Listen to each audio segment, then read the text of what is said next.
be like, how big is he? Oh, he's 15 and a half inches wide. There we go, baby. He's a dadgum 17-inch wide deer. Yeah. Everybody's like, golly, he probably had like 3-inch tines, 17 inches wide. But he's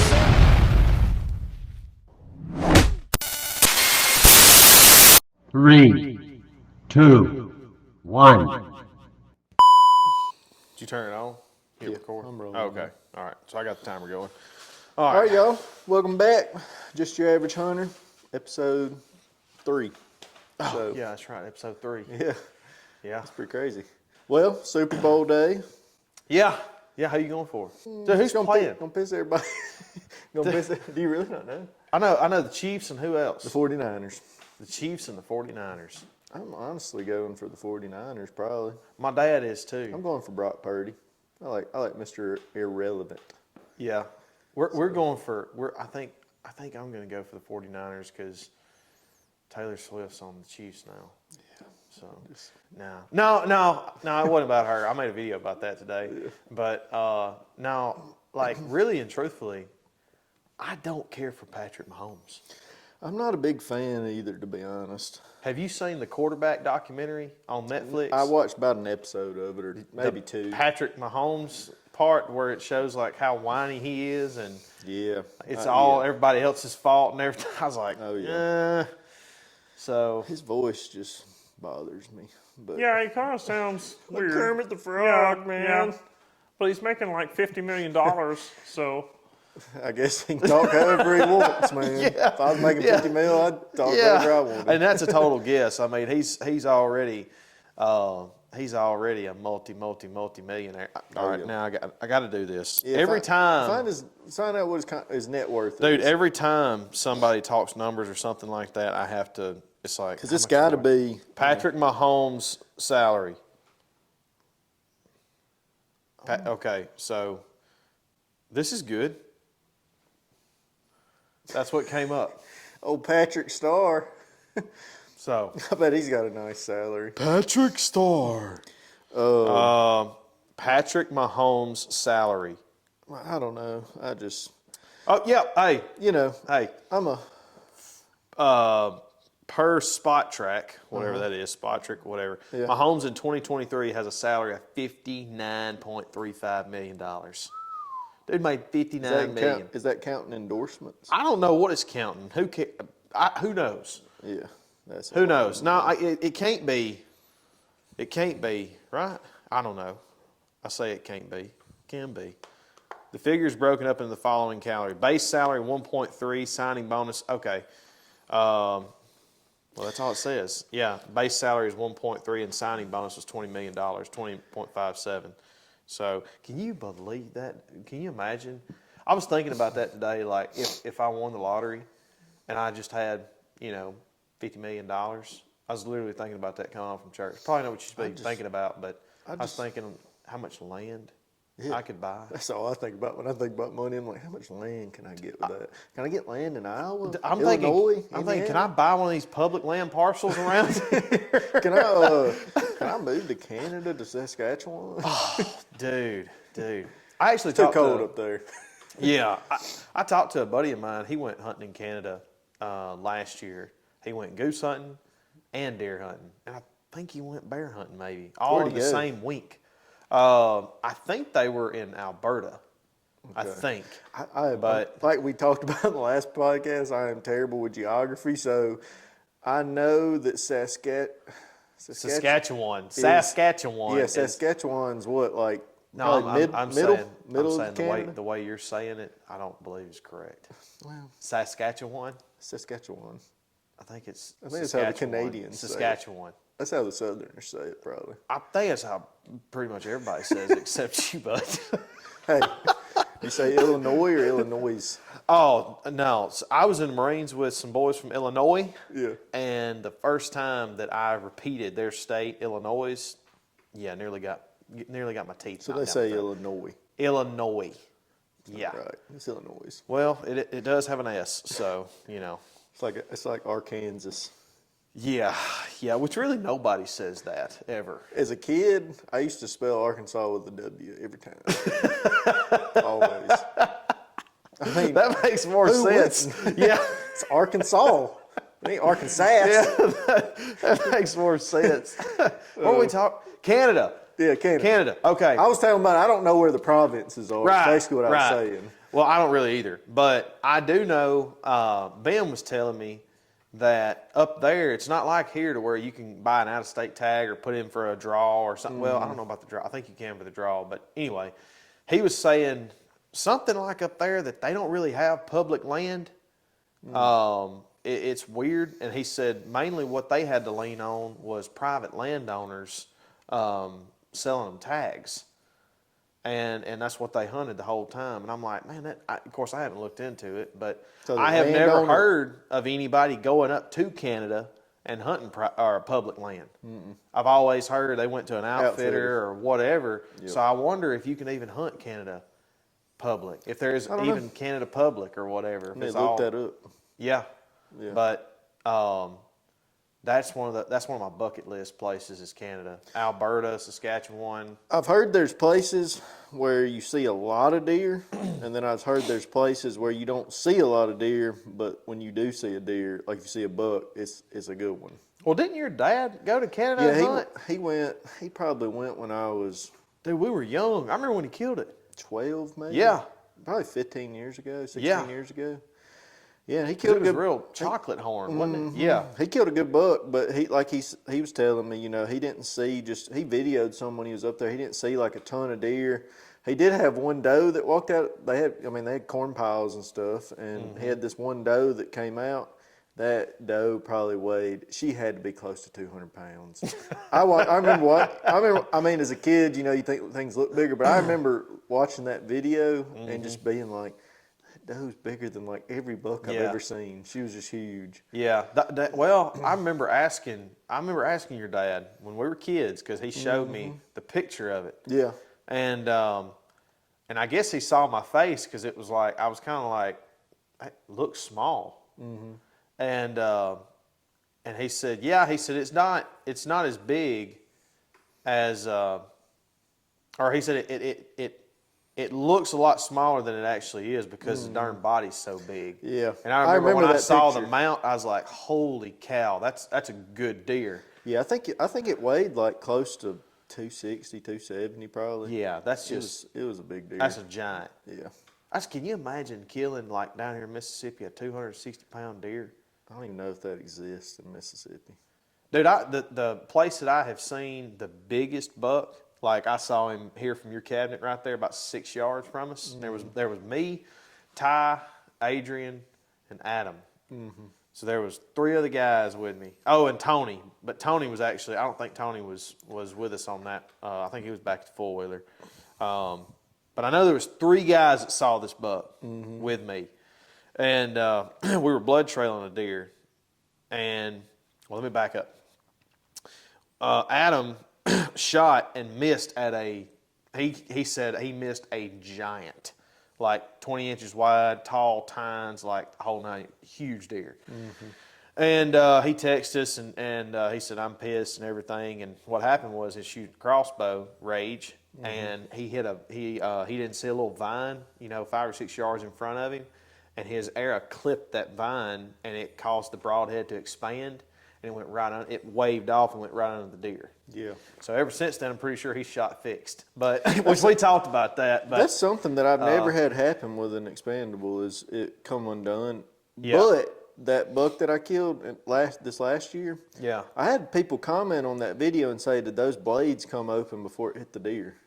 And I've watched it a few times, and I don't know. I think it's just when it hits it, you can see them expand, so it looks like they came open, kind of. Yeah. In slow mo. Yeah. I don't think they came open, but I don't know, man. I've heard of people having that same problem, but I mean that's one of those things. I think that you're just, it's probably a rarity still, Yeah. but it is a possibility. it could happen, yeah. But it happened to Adam, and he shoots at this huge freaking deer, and literally 45 minutes later, because he's like he's like cussing in the group chat and everything. He's mad. He's so mad, and we're all seeing deer, and but like 45 minutes goes by, and he's like, all right, I just shot a nice buck. He said it was 17, looked like it was about 17 inches wide, decent. He said, but it wasn't near as big as the monster. And so he makes a bad shot on it and shoots it. He thinks he shot it back. Well, ended up we never did find the deer, but we blood trailed him for like a mile, 3/4 of a mile, give or take. And in the blood trailing process, we are in small oaks that the top of the oak trees are all planted in old and all around CRP. And the top of these oak trees that are planted are probably 30 foot. They're not real big. So those bucks, and there's grown up CRP in there and everything, and those bucks walk through it because they bed all out in it. So, and we always hunt on the ground at this place. And so it's real thick in there, but we're blood trailing this deer, and I ended up, my buddy Ty found a dead head. And it was a deer. I measured it at home. It was right at 17 inches wide. It had tines like that tall. Wasn't really tall, but he was a wide deer. And you know me, I hadn't killed a lot of good deer. So I'm looking at it and I'm like, oh man. And he's like, that's not a big deer for down here. And I'm like, dude, Ty, that's 17 inches wide. Yeah. And literally, he said, I'm gonna give this to my dogs. And I said, heck no, you ain't. Give me that freaking thing. I'm taking it home. Yeah. And I got it in the back of the truck, as a matter of fact. Yeah. But he said, all right, here, you can have it. And I kid you not, 5 minutes later, we're walking and we stop. We all stop because we're watching for the blood, and we find some blood and we all stop. And it's Ty, me, Adrian, and Adam.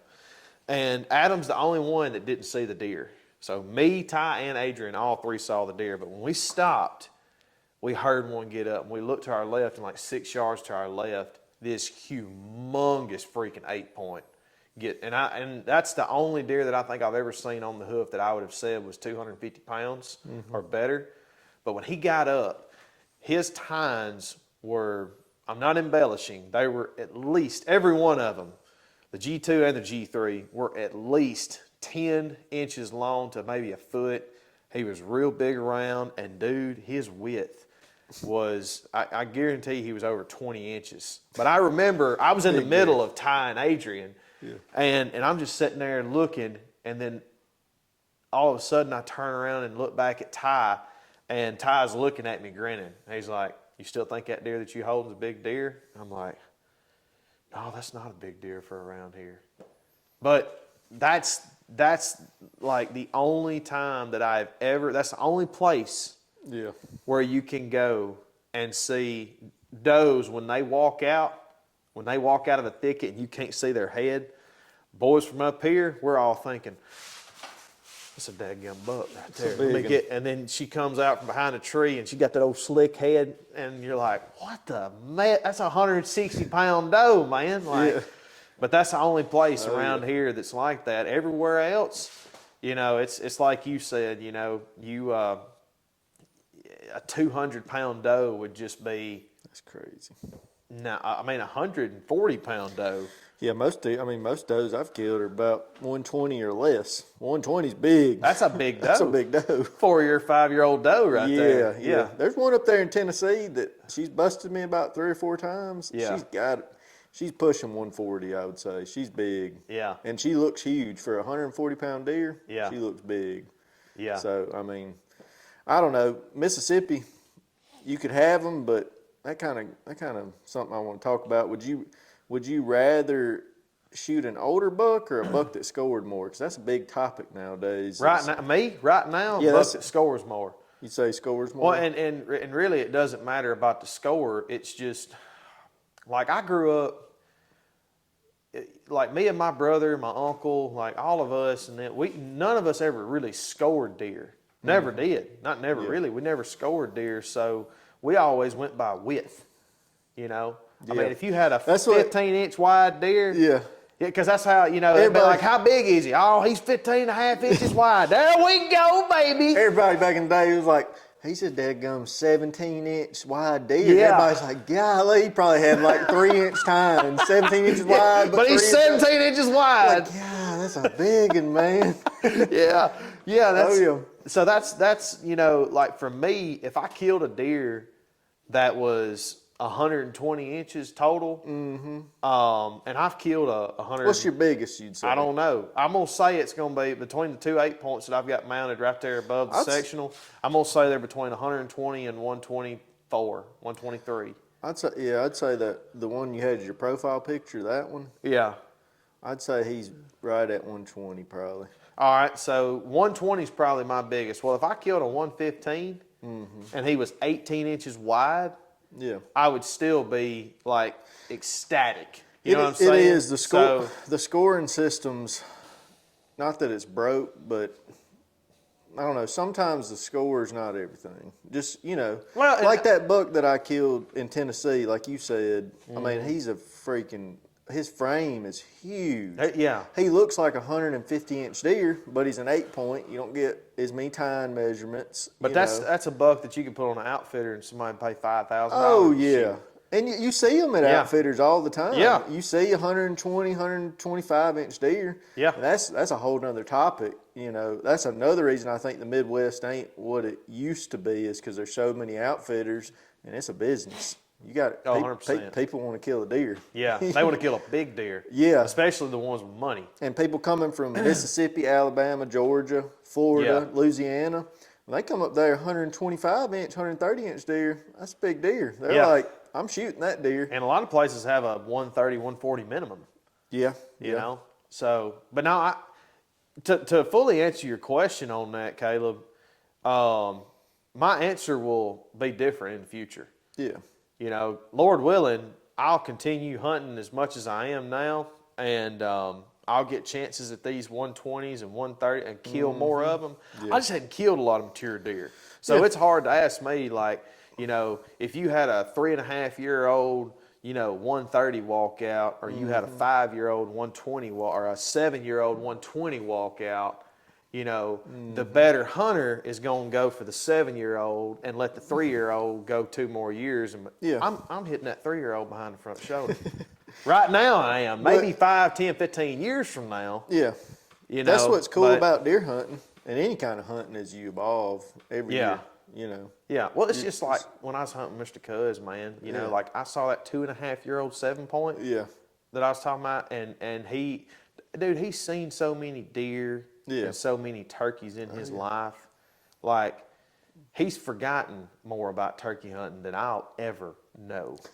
You know what I'm saying? Yeah. So to him, he could easily be one of those guys that's like, well, if it's not a 3-year-old bird, I'm not going to work. I don't want to shoot a 2-year-old. That's a good topic. Can you tell how old a bird is? I know the spurs have something to do with it, but can you? Well, I was just talking to a buddy of mine from, I think it was that buddy from Ohio. No, it wasn't. I can't remember who it was, but I was just talking to somebody about it, and about the spur length. Mm-hmm. There's a boy from South Mississippi, Philip. He was talking about how they went and they killed a bird on a buddy of his place. And the spurs, like all the birds had like 3/4-inch spurs. His daughter killed a bird that was 20 pounds. That's what he said. He said it was 20 pounds. Does weight factor in? Yeah. Maybe how it's kind of old like a deer. Yeah, weight factor. Yeah, a 20-pound bird in Mississippi is freaking huge. Yeah, okay. That's a big bird. And so he said, I'm gonna astonish you with how big his spurs were. I said, what were they, 1.5 inches? And he said 3/4 of an inch. Same as the other ones. But that's what I'm saying. Like that dude said, all the birds on that farm, you could not tell age off of spurs. Mm-hmm. Now, typically, if you find a bird that's got 1.25 inch and whatever 3/8, whatever spurs. If you find a pretty decent spur length on a bird, you're looking at a 3+-year-old bird around here. Mm-hmm. But you can real good turkey hunters, people that know a heck of a lot more about it than we do, could probably bring some good arguments on why that has nothing to do with it. What about? I feel like beard probably has a little bit. How long the beard is? If they have beard rot, is that probably an older bird maybe? Not necessarily. Not necessarily. I've seen, I know a boy last year killed a Jake that had beard rot. Okay, so that don't matter. And so you can tell if it's a Jake because the feathers, right? the feathers. Yeah. Yeah, the feathers, instead of making a full round, like it'll come out and then come down. Oh yeah.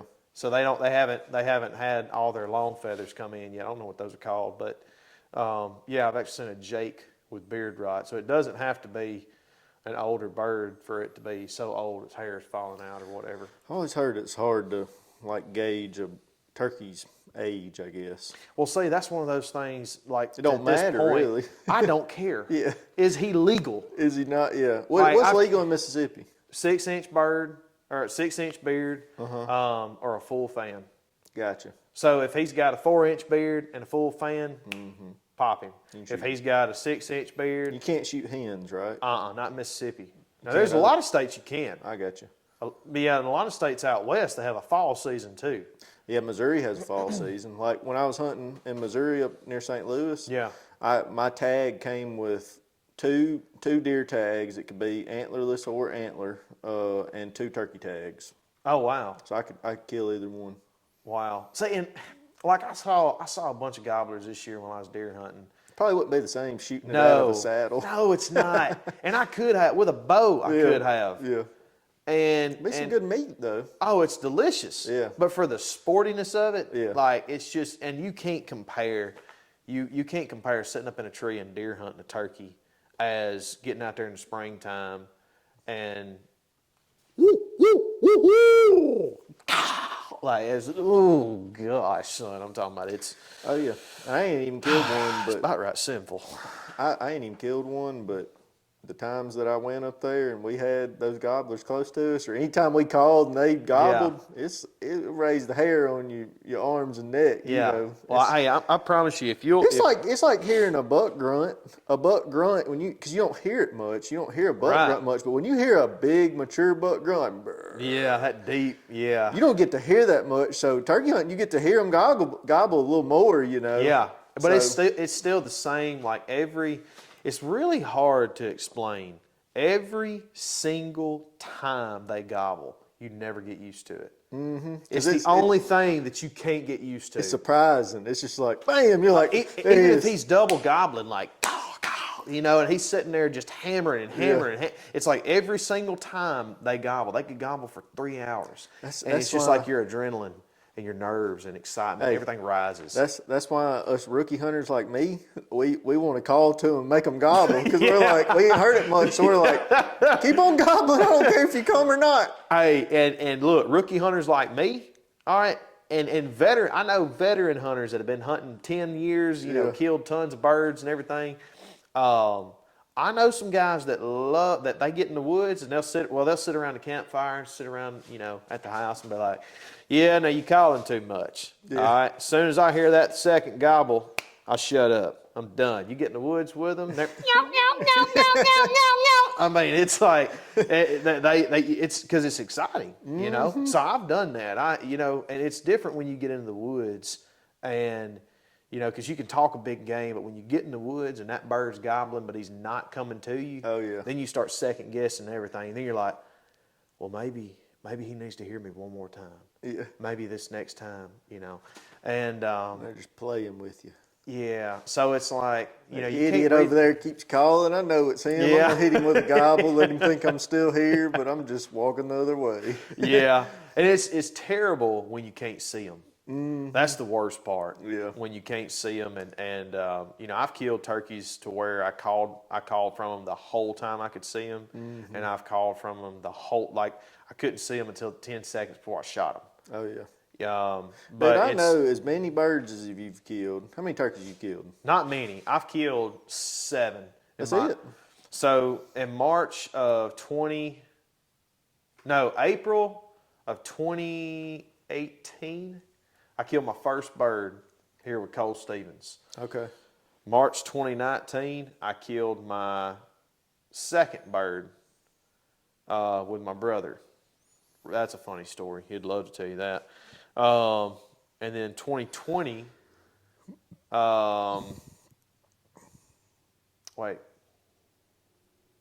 No, I had a couple of. I had just 1 year.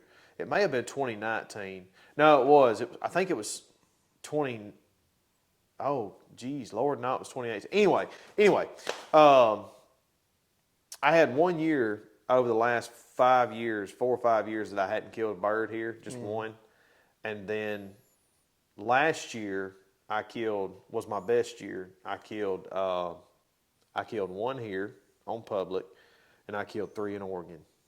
And one of the birds that I killed in Oregon was on public, and the snowbird was on private, right next to public, and the other bird that I doubled up on. I doubled on public, I singled on private, and I doubled on private. So I've killed 7, and I saw during the Oregon trip, I saw another 4 birds die. What's the difference between the birds here and the birds in Oregon? What are those called? Rios and Miriams out there. Yeah. Oregon's actually a neat place to where I was hunting at. I'm not giving details, all right, because I don't want to ruin it, all right. But Oregon's a really neat place when it comes to that, because where I was hunting in the mountains, you could kill Rios or Miriams. And I killed 2 Rios and a hybrid. And Rios are more like southwest, aren't they? Yeah. Technically. And I think Miriams so. are more like kind of middle of the United States, towards up that way. Probably. Yeah, I believe that's right. And here's eastern. Yeah, here's eastern. In Florida, you got Osceola. Osceola. Those are pretty. Yeah, I want to kill those. The Merriam ones are pretty. Oh, dude. They're the ones that got a lot of white. They're really white. Yeah, those are probably the prettiest. Well, the Osceola's got all the color. They got all that, I don't know, it has the weird like shininess to them. Is that the Osceolas? Well, are you talking about the one that looks like a small peacock? Because that's not an Osceola. Maybe. Yeah, no, that's not. That's one of those Mexican birds. Okay, but they're turkeys. They are turkeys, but now the Osceola looks like a regular turkey, but I can't remember what difference there is in them, but I want to say, I think they're a little bit smaller. Then kind of like deer are, and smaller that way. Yeah, I think they're maybe, and maybe they're a little darker, but anyway, I could be completely wrong with that, but now the birds out there, they were, a lot less call shy. They were a lot less call shy, and now you still had to hunt them. It was still hard to hunt, especially on the public ground, because where we were at, they were getting a ton of pressure. But man, it's like every morning when I went out there, every morning, I heard multiple birds gobble. And there had been, I told you the other day on another podcast, other episode, that I think it was 2022. 2022. I heard one bird gobble, and it's like out there, they gobble all the time. And the Rios and Miriams, their gobble is shorter, and I think that's why they sound a lot further than they really are. Gotcha. Because I rounded a corner thinking this bird's going to be at least another 150, 200 yards from me. And I rounded a corner, and he was 35 steps. Wow. And then literally I was trying to get my gun off, and he was standing on the edge of a mountain, and he just flew the edge of the mountain on the other edge. Yeah. Because that's when it told me right there, because I come up the other side of the mountain, and when I got up there and heard him gobble again, I said, that bird's got to be like 600 yards from me. And that curve that I was talking about that I rounded is literally a trail on the edge of a mountain. So you look down, and it's got trees alongside of it, but if you fall off, you're done. Yeah, you're done. And so I was literally skirting that mountain and thinking right there at that curve, which was about 400 yards from where I was. I was like, that bird's at least 600 yards from me. Because it was just, ow, ow, ow. And it's real short, and it sounded kind of like Jake's around here, kind of, without the rasp. And I remember I got up to that corner, and as I was getting up to it, I was like, I really need to get my gun off my shoulder. And no, I'm good. Oh my gosh, yep, there he goes. It was all that fast. He's gone. Right before I was around it, and if I'd have had my gun off my shoulder, I could have popped him. Yeah. But I was trying to get it off, and then he saw me and took out. So, but Yeah, it's a lot of fun. Well, shoot, let's change subjects a little bit. This podcast is kind of unique because Trent hunts a lot of public, like mainly, besides his house. He's Yeah. got some private there, and then me, I kind of hunt mainly private land. So you're going to get a lot of different perspectives. And Yeah. it's funny too because I feel like public land hunters, all of them, if they had private, they would hunt it. And then even private land hunters, they kind of want to hunt public for the challenge. So Yeah. both, there's a lot of bashing that goes on between public land hunters, private land hunters, but it shouldn't be because, Yeah. it's all hunting. It's all fun. Yeah. It's all, and both groups are a lot more alike than they act like. Oh yeah. Oh dude. Yes. Yeah. Because see, now the public deal is like if you're not a saddle hunter. Oh yeah, the saddle hunt, which You're I not a love real hunting hunter. out of my saddle. I love saddle hunting. And, Yeah. But I get people that like folks that are 6'5", 6'6", Yeah. 6'4", I would imagine it'd be kind of tough in a saddle, which I'm almost 6'3", and there is instances where I'm like a lock on would probably be better, but Yeah. dude, I love hunting out of my saddle just because it feels safe. Honestly, more than a lock on. 100%. Like tethered, I've got the tethered Lockdown XL. That's the new one, right? Oh my gosh, it's so It's got good, the dude. got the harness. Yeah. Yeah. And the shoulder straps don't really do anything to my knowledge, Yeah. other than add to comfort walking in. But just keeps it's it from so falling. yeah, and it's so like it doesn't hug your hips as much. Because I bought the very first saddle they had. I think it was the Manus. Yeah. Because they made the Manus and then the Phantom. I had the very first one, and I carried it until this year when I got the Lockdown. Yeah. And that thing I can sit in it all day. But it's perfect. All these guys in other states that have, primarily bow hunting, dude, there's no way I'd hunt anything else if I'm bow hunting. Dude, bow hunt because with a lock on, if you don't wear a safety harness, Yeah, outlaw it. I used to, man, my dad would be like, "You better put your safety harness on." I'd leave that thing at the bottom of the tree when I was a kid. Yeah. I hated that thing. We practice climbed with old man climbers with Yeah, we didn't buy a nothing. safety harness till Jeffrey Devine fell out of the darn Yeah. tree and broke his feet. Now I'm like, I got kids, a wife. I'm like, I'm wearing any kind of Yeah. safety, Yeah. But it's different because with that, you're connected here, and like you could still step off the edge or something of your lock on. It's like you're not like connected really. Whereas the saddle, you're always connected. You can move. There's always that stiff tension. It's tension, yeah. Yeah. And Yeah, like- it lets you know you're secure. Yep. Yep. But it's and there's the other side of it of saddle hunting that's like, unless you set up to where you're facing, I feel like you're a little more. You can set up with lock-ons a little better in places where you got a little more cover, maybe. Or I don't know.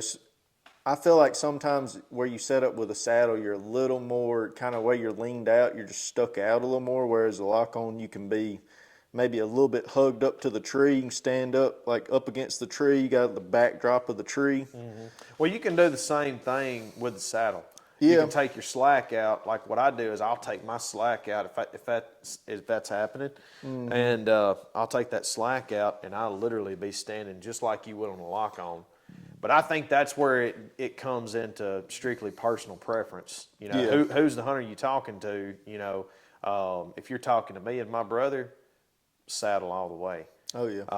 But if you're talking to somebody else that whatever they might say, hey, I'd rather have a Summit. I just feel stable, like with my bow, like you said, with the tension. Yeah. It's like you're just there. When you draw, you got tension there, and you can shoot. Whereas with the lock on, you're just standing there. It kind of when you're standing with a lock on or a climbing stand, you have to balance. Yep. And you take balance completely out of the situation with saddle hunting. Yep. And You're already you could be literally hugged up Yep. against the tree, or you could be standing off of it, whatever. And in the saddle, it's like I'm here. And that's, bow hunting, you have so many things going through your mind Yep. when a deer comes in. You think you're out there shooting at a target all day, you're like, man, I'm dialed in. You shoot at a real deer when it gets in there. It don't matter if it's a doe, Yeah. 6 point, 150-inch deer. Yeah. You got, is that deer where I can draw? Is my angle good right here? Is he close enough? What's the yardage on him? You got like 1,000 things going through your mind. If you have to worry about if you're going to wobble and fall off the stand, that's a whole other thing, Yeah. Yeah, and So- that is for people like me. I'm scared of heights. For real? Oh, dude. Yeah. Yeah. Yes. Dude, when I started climbing it, when I was 10 years old, we literally went over to my Uncle Sean's house, and he put me in one of his climbing stands, and him and Trey are dying laughing the whole time. My daddy's down there, and Daddy's not a hunter, so he don't know. Has he ever killed a deer?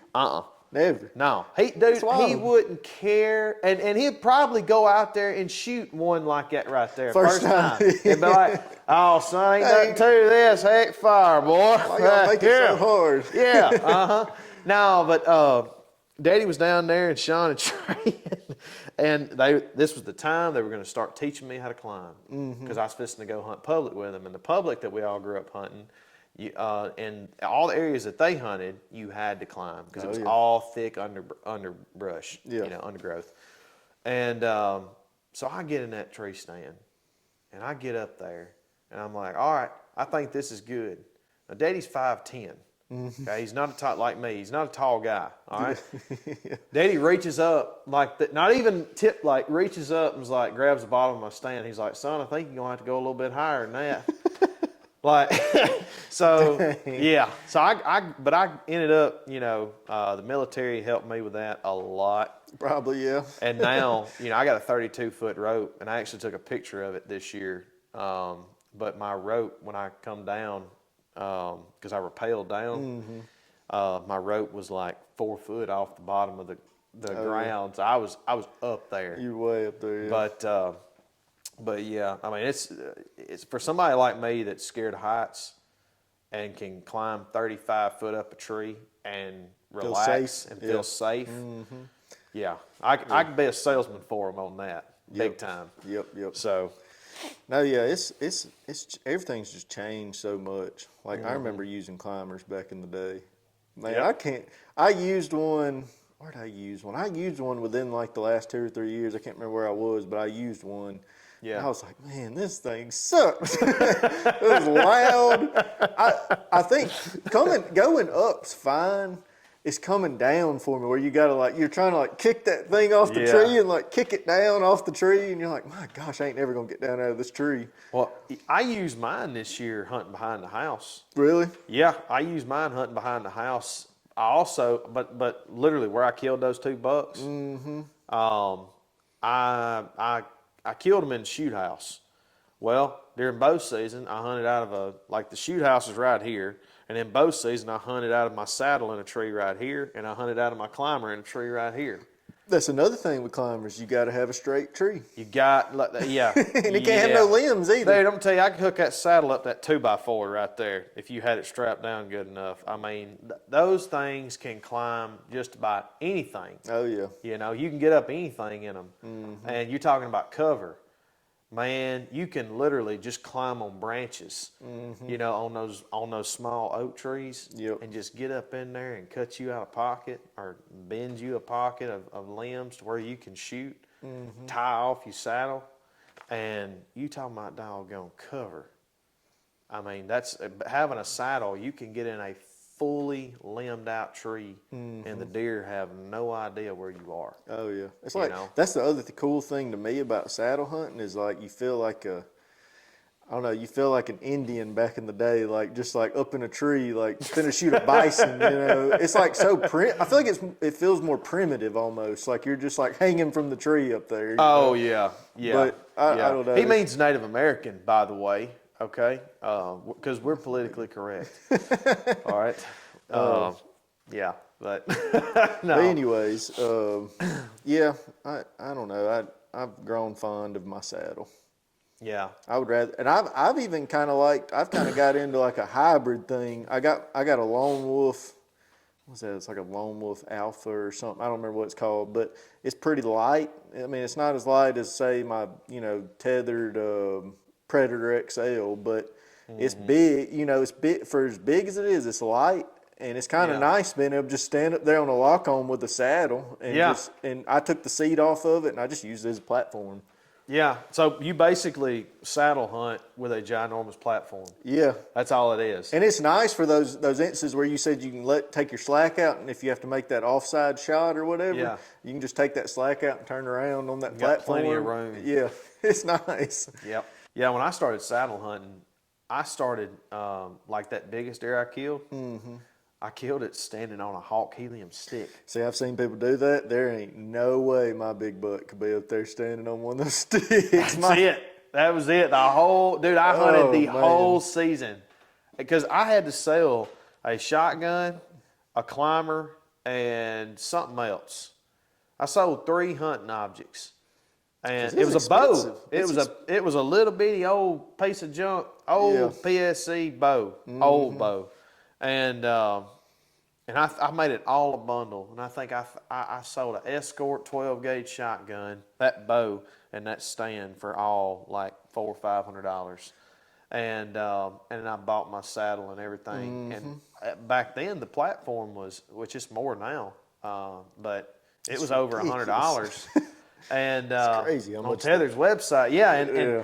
so I'm like, the heck with that. I'm just gonna stand on that stick, and that I got, and my Bet buddy you didn't Ty. do that long. No, I did the whole season. The whole season. The whole season. That's what I'm saying. Yeah. Yeah. So my buddy Ty comes over, and you want to talk about a public land demon? That son of a gun is dangerous. Anyway, he comes over, and because he had called me and he said, "Man, you got to get a platform." Because see, I got a saddle, and then after I got it, Trey got it, and after Trey got it, Ty got it. But Ty didn't go the cheap route, and he bought the platform because he said, he's like, I feel like that platform would be well worth it. And he gets his saddle and everything one day, and he goes hunting with it, and he calls me. He says, "Dude, you're going to have to sell a kidney or something, but you're going to need to get you one of these platforms." And I said, "Well, bring it over here and let me try it." And he brought it over, and at the time, me and Bree wasn't doing too well. Like, we just now got to where we ain't worried about if they come and repossess the car. You know what I'm saying? Like, but no, seriously, he come over and I got on it, and I just fell in love with it. And literally right before he left that evening, I already had it I already ordered it on Amazon. Was that the regular one or the XL? No, it was the XL. Yeah, the XL. It was the XL, but the XL still ain't very big. It's not huge. Especially when you take that and compare it to like a lone wolf. Like my dad, he can't do no XL. Like Yeah. he's way too big to be hunting on one of them little platforms. You know? He's actually got, what's he got? Is it Trophy Line? Trophy Line? Is that another brand? Maybe. I think they're Trophy Line, and they're not as, the tethered, comes out a little more. Yeah. The Trophy Line's a little wider, I guess, but it don't come out as far as the Predator does, but it's a little wider. And I think he feels a little more comfortable on that just because it's a wider platform. Mm-hmm. But, I'll tell you this. As far as, having plenty of leg room, I use my stick for that. What I climb up the tree for. kind of stand or like put one foot on it. So when I place my final step on the tree, wherever I place the step, like say the step's right here, this is the top part of it. My ledge, if it's coming out right here, my ledge is going to come down like right here. So my feet will be right here, and I've got an actual prop. That's that what I can do prop too. right here Yep. with this foot, or I can move my tether or whatever around, and I can square up and kind of have my feet like this if I want to. So there's multiple ways. If you've got a little bitty platform, you can make it work. You can make it pretty doggone comfortable. The worst is when you forget your knee pads. All right. Do you hunt with a backpack? Yeah. If you'll take your backpack, and this is what I do every time. I hadn't hunted with knee pads this whole year. And if you take your backpack and strap it around the tree in front of you and just place it right, It'll take you a time or two to figure it out, But when you bend down, you just let the bottom of your backpack hit your knees Yeah. against a tree. Just as good as knee pads. Dude, that was what was cool about me using that Lone Wolf lock-on. Yeah. I had the seat off of it for a while, and I used it in Indiana when we were up there this last year. And when I brought it back, I never took the seat back off. Yeah. And I had it in that tree over here in our land close to here, and I would just put the seat down, and I would literally, and it had a pad on it, I would just sit there with my knees on the seat and just sit there hanging. You took a full lock on up in a tree and said, I'm just gonna wear my saddle too and turn around in this thing. I was gonna hunt with a safety belt, but I don't know. I got to thinking about it, and I was like, I'd rather just hunt out of my saddle, just because I felt more comfortable hunting out of it. So I ended up hunting with my saddle, and it was still on there, and I was like, this is pretty nice, because I was literally just sitting there on my saddle, just leaned up against it. Pretty nice, not pretty practical though, but yeah. No, not practical at all. But I was thinking about gun hunting that spot, and I was thinking Yeah. about if I gun hunted it, the way it was facing, I was like, I may use like a tether or whatever, a safety harness, and hunt it regularly. Yeah. And be able to see it, Let me tell you what beats a saddle, a shoot house. Those 2 deer I killed this year behind the house from the shoot house. I was like, man, I'm tell you, this about ruined me. I had a propane heater in there with me. It was so nice, so much room. I was out of the wind. The wind was blowing both times real heavy. Yep. And normally I'm sitting up there in a 15-mile-an-hour wind contemplating why I like this so much. Ain't nothing better than being in that enclosed shoot house. Oh, I just closed this window up pretty good and left this one cracked, turned the propane on. I wish I had the money to get one of those Hawks or Muddies, one of them ones that's got the octagon shape that you can shoot a bow out of. Oh, I think that's Redneck too. Redneck has one too. Yeah, I think they got one too. I think is that what Hunter's Haven has? They have I'm sure. They got Muddy too. I think they have both of them, but I went and looked at them the other day, and I was like, dang, I wish I had one of these. Yeah, It'd be so nice. Sell a kidney. Yeah, I know. Yeah, to get that with the platform that goes on and stuff. Yeah. Yeah. But wind-wise, everything, that would make it so much better. Oh, Even man. just keeping your scent, you can close those windows up; they're airtight. Yeah. I would like to have one. That's kind of like you said earlier. If you're listening to us, Redneck Blinds, we're right here in Tupelo, This Mississippi. episode is not sponsored by Redneck, but it could be. It could be. So, It'd be nice if it was. Yeah, real nice. We'll just set it up right here. Just hunt out in the backyard right there, poach the neighbor's yard. We'll shoot them in the tall grass back there's grown up. Yeah. There's plenty of cats around here. Yeah. That are strays that keep trying to kill my outdoor cats, so we might could make some footage. I don't think that's be probably pretty frowned upon around here, but Yeah, it would be. It is nowadays. yeah. Yeah, but no, you were talking about earlier. Oh, before you say something, but while we're on the saddles, have you seen that new thing they got for the bridges? Somebody came out with that. I don't. You talking about it separates the? It goes in there and hooks in your thing, and it separates the bridge where you don't get hip pinch. Yeah. I want to try that thing. I feel like that'd be nice. Yes. Now, if you have, I'll tell you this: the lockdown, I have not had that problem. The what? The lockdown XL that I have, the saddle, Yeah. with tethered, I do not have that problem at all. Yeah. Like the whole saddle, it's like sitting in a hammock. Gotcha. Like it swallows me, but it does not. Is it pinch two panel or one panel? 2 panel, 1 panel. You talking about? Is it split? No, it's not split. It's one panel. Yeah, but it's like extended. It's bigger. It covers like half my back and down here just above my knees. Which the one I got is 2 panel, and I like that because it's like that. It's got you got your butt and your back, so you're kind of sitting there. Yeah. No, that's and John Eberhart actually has a saddle on Tethered's website. That's it's 2 panel. It's called Eberhart, ain't it? Probably so. Yeah, I know which one you're talking about. Yeah. Yeah, but the I would buy one of those if I didn't have that newer saddle like that. What I have, Manus? You had the Phantom, I think. Whichever one the first one was. You did have the Manus. You had the Manus. I think if I was still rocking the Manus, I'd definitely have one of those bars. Oh yeah. Because that hip pinch will kill you. But But yeah, no, you you said earlier, public land versus private, they talk crap on one another and everything, and all this kind of goofy stuff. But you're looking at a guy that's hunted 99%. Besides this last year when we bought our land, 100%. Besides this year, public land for the last 5 years. Yeah. And I'm like, man, I'll always hunt nothing but public. I'll never buy private. Like, that's just, who cares, about all that kind of, you're not a real hunter. And I bought that land this year behind the house. Yeah. And killed those, got sitting in that shoot house, killed those 2 bucks. You don't got no shoot houses on public land. I'm sitting over here like, when's the interest rates going down? I'm fixing to get me some private. Like, dadgum. Yep. But if you could have, like, a good mix, I think a dream of mine would be able to own like 500 to 1,000 acres. And that way you could grow deer somewhat. I know you can't fully manage, but somewhat you can grow. And you can still, like you said, you can have that, let's go on private.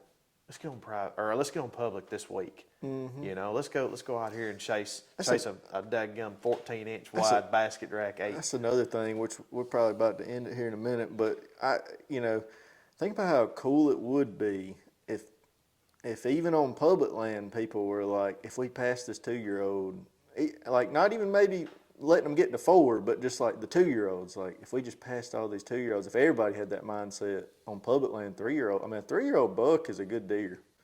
Yeah. Like, even private, public, like a 3-year-old buck normally has a really good rack. Yeah. It don't matter where you're at, maybe not in like Florida or something, but like most talked a lot of crap on Florida tonight. your deer hunting sucks. Your turkey hunting sucks. Sorry. Ron DeSantis, you're cool. Sorry, Hiram. Everybody else. If you watch this, Hiram, I'm sorry. Yeah.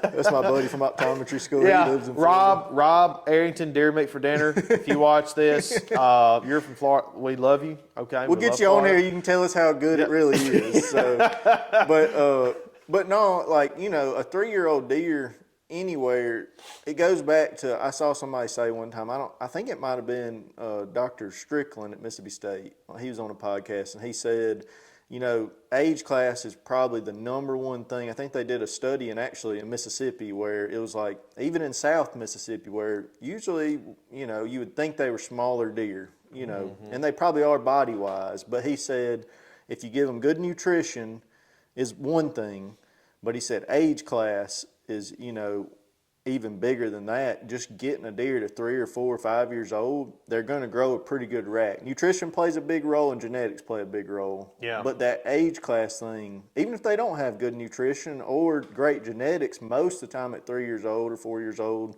they got a pretty good rack. Yeah. Good enough for me. Yeah. And good enough for most of these yahoos like us running around here. Yeah. Well, I mean, there's no way it'll happen. No, the only way that it can happen with getting the majority of them to 3 or 4 is if they make those restrictions of, which I think antler restrictions. Like you can't kill anything less than 15 inches. Which has helped a lot. What's the rules down in Mississippi? It's like 12-inch spread? And like a certain main beam or a certain main beam I think or it's something? like 10 and 13. Yeah, which, I wish it was a little more than that. But that has helped, I feel like, somewhat. Yeah. Oh, yeah.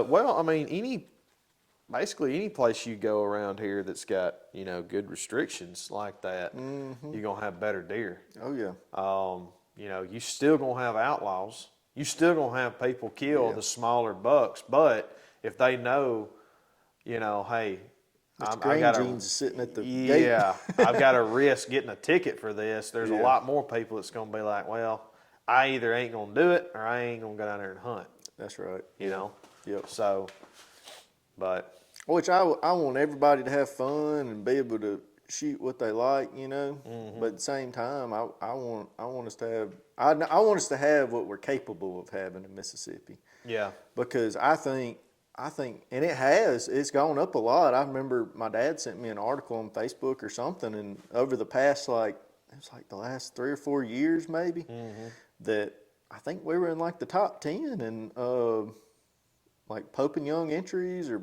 something like that. Pope and Young entries. Never seen that.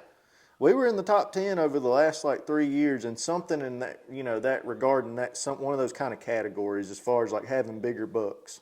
Yeah, I ain't seen that, but hopefully in the next 10 years or 5 years, 10 years, whatever, we'll keep climbing the ladder. But I have seen more out-of-staters come in.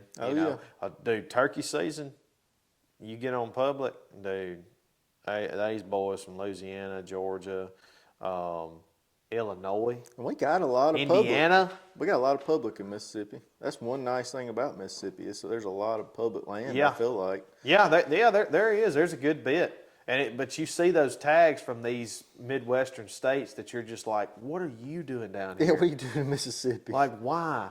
Like, I'm not going here, Florida. I'm not going to pick up and go to Florida, and try to hunt. Try to hunt big deer, on public. Yeah. And they say now with Florida, they say the Osceolas are extremely hard to kill on public because most of their public's just old swampy marsh, and it's hard to hunt in. That's probably pretty difficult.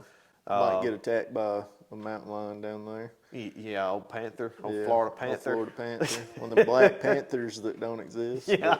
Yeah.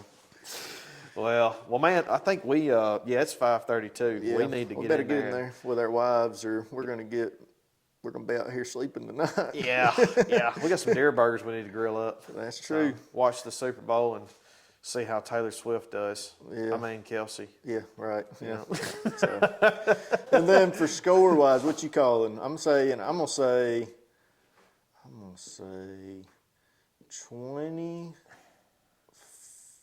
27 to 21. No, take that back. I'm gonna say 24 to 21. 49ers kick a game-winning field goal to win the game. I'm going to say 24-27 49ers. All right, Don't kick a game-winning field goal. They just get up and, they just win. yeah, it's a defensive Yeah. game the last 5 minutes. All right. That's a heck of a prediction there on both of our ends. I didn't even know who was playing tonight besides the Chiefs. So, I mean, I'm probably going to be very far. I'm sure the spread's a lot further or closer. I don't even know to what the that, spread but is. I don't keep up with it. Yeah. Anyways, thanks for joining y'all. We'll see y'all next time.